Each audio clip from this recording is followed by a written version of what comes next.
In this video, we look at the free 5-star selector ticket given out to all players during the upcoming 3rd anniversary event. There are more than double the options compared to the 2nd anniversary, so let's figure out the best 5-star picks for you. Before we get into the ticket though, I would like to thank LD Player for sponsoring this video. LD Player is the latest version of the best Android emulator on PC and my emulator of choice. My many hours of streaming at twitch.tv/DrVolt can attest to that. I've even added Path to Nowhere to my streaming on LD Player 9. LD Player is a free Android emulator to play mobile games on PC with mouse and keyboard. It provides fast performance for Android games, supports various Windows systems and most popular apps and games, all in a lightweight software. It has a library of over 1 million games. LD Player 9's new engine increases performance and stability of play with faster loading, high frame rates, and low resource consumption. It's also 64-bit, allowing both 32 and 64-bit games in the one install. I'm a heavy user of the multi-instance feature in particular. Check the description for a link to install LD Player while supporting the channel at no cost to you. It's simply a referral link. Thank you LD Player for sponsoring this video. The anniversary ticket, known as the Senior Operator Permit, has 54 options, up from the previous 25, including the 4 from the starter ticket. As usual, everyone receives a free Savage as well. The starter ticket is the one with the 4 operators to choose from: Pragmatics, Discard, Project Red, and Silence. Important to note that these tickets have no expiry, so you can hold onto them as long as you want before making a decision. This is a lot of operators this time around, so it's really got something for anyone. With so many operators available this time around, I'm not going to go through each one individually, so I've just put them all up on screen at one time, and instead I'm going to focus on key decisions and pick out a few highlights that you might want to consider before you make your decision. Anybody in the medium and the low area has their own strengths. However, there are enough better operators that it's unlikely that you're going to pick one of them, and if you are the sort of person who is going to want to pick one of them or has all the better units, then you probably don't need the advice in this video anyway. Some cases, like Silence from the starter ticket, is a great healer. However, there's just several better picks to go for first, and you don't need that many healers, so she kind of gets pushed out simply by having better options. But you'll find cases like that throughout the medium area. The focus will mainly be on the top and the high. So we'll start with the likes of Texas. Great unit, excellent Vanguard. However, you do get her for free from the pinboard mission, so I wouldn't pick her over here. Project Red, great unit as well. She's definitely the best choice from the starter ticket. In yellow, those are the starter ticket picks, and in blue, those are the units that cannot be recruited. Telopsis is in the moderate availability because she is on an upcoming new banner. Firewatch and Scene are in the moderate availability because you tend to see them a fair bit in recruitment because of their unique tags. Then we move into the harder to get ones in the top choice, and we've got Chimère and Elysium. If you are coming to this ticket mainly wanting to look at the new options, Chimère and Elysium are definitely the 2 best new picks available. And it's a little bit of a decision between the 2 to go for because Chimère is a little bit more unique in what she does, but Elysium has a very strong kit with a lot of options. His ability to reveal stealth, to slow, while all providing DP and boosting all of your snipers is a very strong kit. However, Chimère's ability to reduce enemy attack is quite unique and also very strong, very effective. So it's a bit of a toss-up between those 2 if you're just thinking about the more difficult to get newer picks. Returning into the top rank from last time, we've still got Warfarin for being an extremely strong healer with the ability to boost SP recovery and the option to also boost attack power considerably. Then we've got Spectre, the immortal AoE guard, always a great pick, and then Lapland with the Silence. Silence, every second event, Silence is an absolute, well, not a necessity, but it makes things a lot easier if you bring someone with Silence. Ideal City is one of those events. Silence really, really helps with those annoying dodges. You can't go wrong with anyone in the top. I just don't recommend Texas because you get her for free. Unless we're talking potentials, but we'll get to potentials later. Red, get her from the starter ticket. If you don't have Red, use your starter ticket on Red if you've still got that available. Telopsis, you might be able to get her from a banner, so hold on, maybe you get her there, and then you don't need to use your ticket. In the high rank, you've got Cliffheart. However, everybody gets Cliffheart for free. Also, if you've got Gladia, there's not much point in getting Cliffheart. While Cliffheart is a good unit, Gladiator is just simply much better, and you very rarely need 2 pullers at once. And if you do need the extra one, just throw in the very cheap rope instead of building Cliffheart. So Cliffheart kind of gets outclassed in that sense, but she's still a strong unit in isolation. Then in the moderate availability for the high tier, you've got Liskarm, who is definitely the second best pick from the starter tickets. If you've already got red and you still want to use your starter ticket, pick Liskarm. Her tankiness is quite solid, but it's really her ability to give lots of SP to the unit that she's next to that makes her really strong. Scene is a strong unit, but a niche pick. Summoners aren't the easiest to use, so I don't recommend picking her unless you really want to use summoners. The Blue Woman Ling is a much easier and much more powerful summoner to use, but of course, Ling is a limited unit, so she's very difficult to get at this point. Firewatch, one of my personal favorites, but also a niche pick, not the easiest to get the most out of, and fairly good odds that you'll get her from recruitment. I have a max potential one. I think all but one of those pulls was from recruitment. Odds are you're going to see her before long. Then there's Whisperrain. Whisperrain suffers a little bit from the same issue as Cliffheart, in that if you've got Lumen, the free 6-star from Stultifera Navis, he is much better, but she is a great unit in isolation outside of that. Then in the harder to get picks, it's a little bit more interesting because you've got a good variety over here. Mr. Nothing, he's a little bit of a 5-star J. Now, J is a very strong 4-star merchant, so you don't really need another merchant on top of that. But if you want to get a strong one, Mr. Nothing has a bit of different utility, and merchants are inherently strong because of their inflated stats. Just be aware of the DP cost and do focus on getting a module up on them as soon as possible. Meteorite, that extended range sniping, very good on new accounts, especially for early annihilations. That ability to just hit a little bit further makes several early stages so much easier for new players. Blue Poison, with the fast firing and the mixed damage of arts and physical, is very nice. Now, while she does get outclassed by the 6-star snipers, she still has her unique use because of that mixed damage. Nerl is a much stronger version of Gummy, but again, a bit similar to the likes of Mr. Nothing. When you've got a very cheap and easy to get 4-star, sometimes you don't really go for the 5-star one, even though that's very clearly better because you can make do with the 4-star. So while Nerl is a good pick, you sometimes just start with Gummy and then you upgrade into Saria and you just skip Nerl altogether. Feeder, a little bit of the same thing. When you need a pusher, you generally just get Shaw and then you jump to Weedy and you skip Feeder. However, again, in isolation, Feeder is a strong pick, and she's also got a great base ability. And so if you're looking for a little bit of a bonus there, then by all means pick her. Aesthesia, Arts Guard, but once again, it's Mouse as the 4-star, Aesthesia is the 5, and then Surtur as the 6. So you might just skip from 4 to 6. So this is why some of these picks, they're not really a priority. And so generally just going for someone in the top, and then you're kind of picking your favorite or whoever you like from the high ranks. Kafka, a new addition compared to last time, is a fast redeploy that applies a sleep effect. Very good utility unit, even completely unbuilt. A level 1 Kafka is almost as effective as an actually built Kafka, because all you need is her to deploy, put the enemy to sleep for a few seconds, and then you wait for that to run out, and then you just retreat. She's just there for a little bit of stall. Very nice to have one, and of course as a fast redeploy, potentials are always nice. Brocker, another AoE guard, not quite as good as Spectre, but he definitely has his niche with the ability to extend his attack range. He's a bit more like a 5-star Blaze compared to Spectre.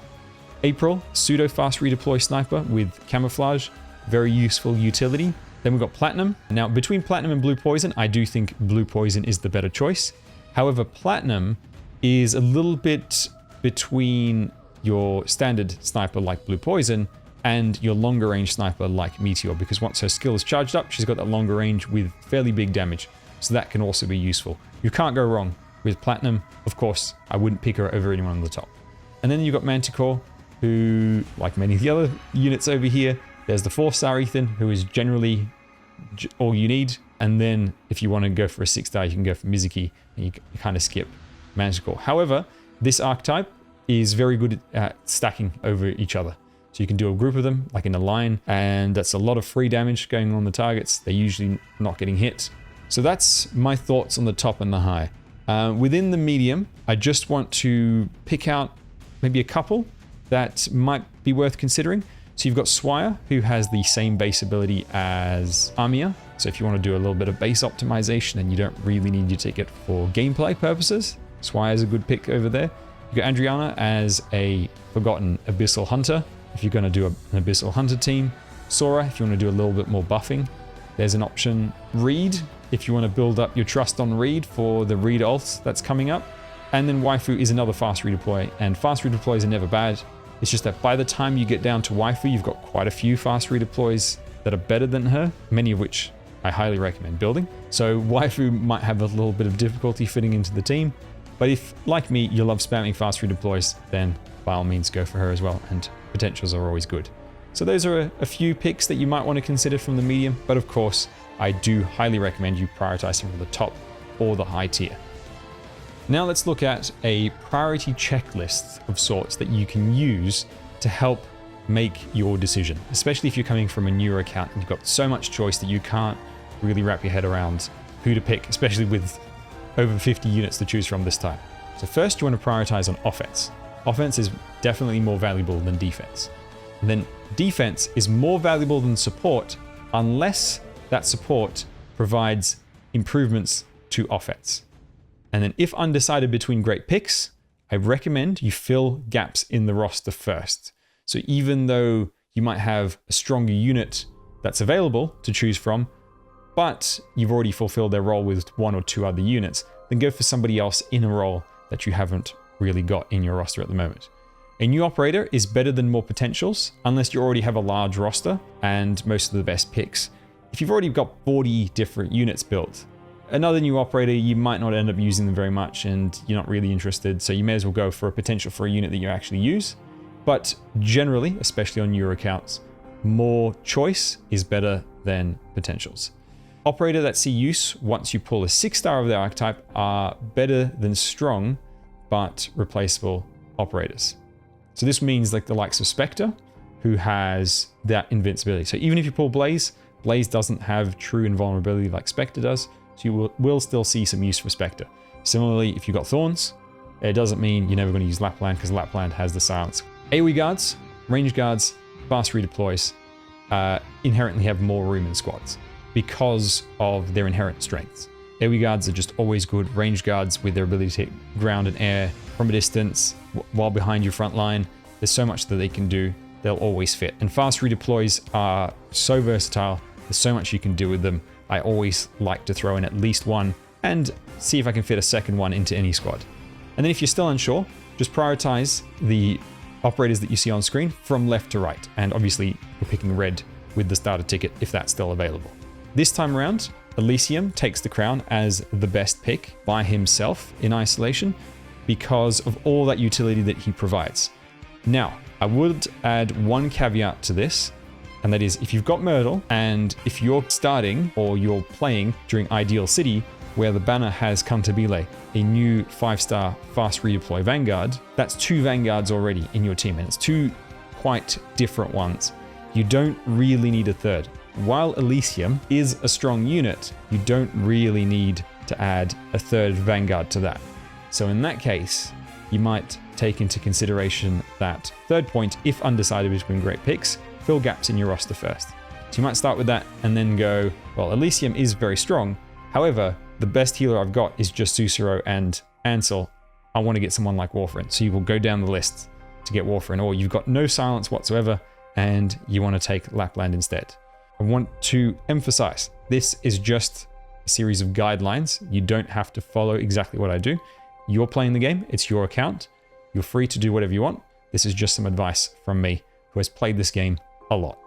Now, before you rush to a decision, here are some top tips. Remember, there are no expiry for any of these selector tickets. Only the 6-star selector tickets, which you have to buy, has an expiry, but the 5-star tickets are all infinite duration. So you can hold on to them for quite a while. If you're torn between 2 choices, say Warfarin and Telopsis, hold on until you get one, then select the other.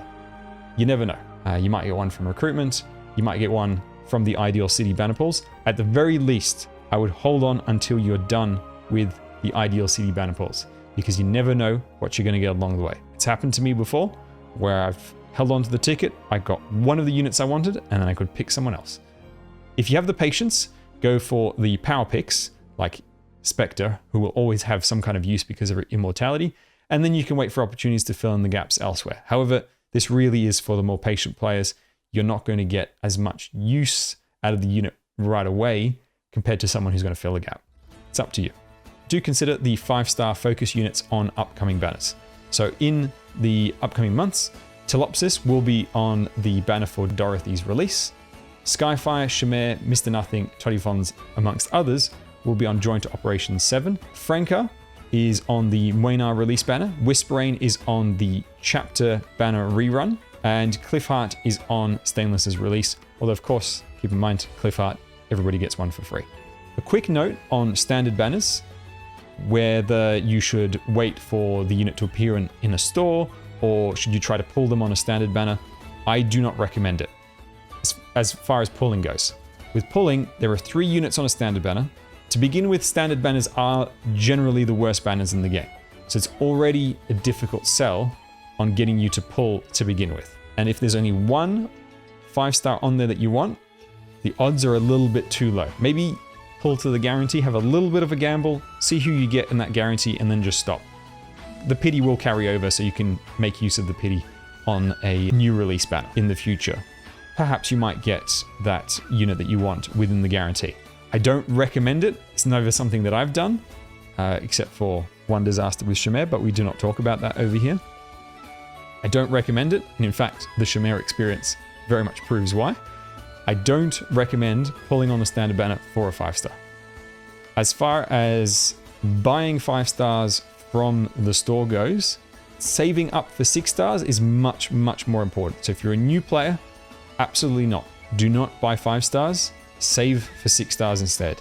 If you're a more veteran player who's got pretty much every 6 star that you want, and there's a 5-star that's still eluding you, then perhaps you can do it. I know for a lot of people, myself included, Elysium was on the run for a very long time, and it took ages for me to catch him. But even then, I never fell into temptation to buy him from the store, because I knew eventually he was going to be added to a free 5-star selector ticket, and it wasn't that important for me to get him. There's other units that I can make do with. So it really depends on how much you're willing to invest in trying to get a particular unit.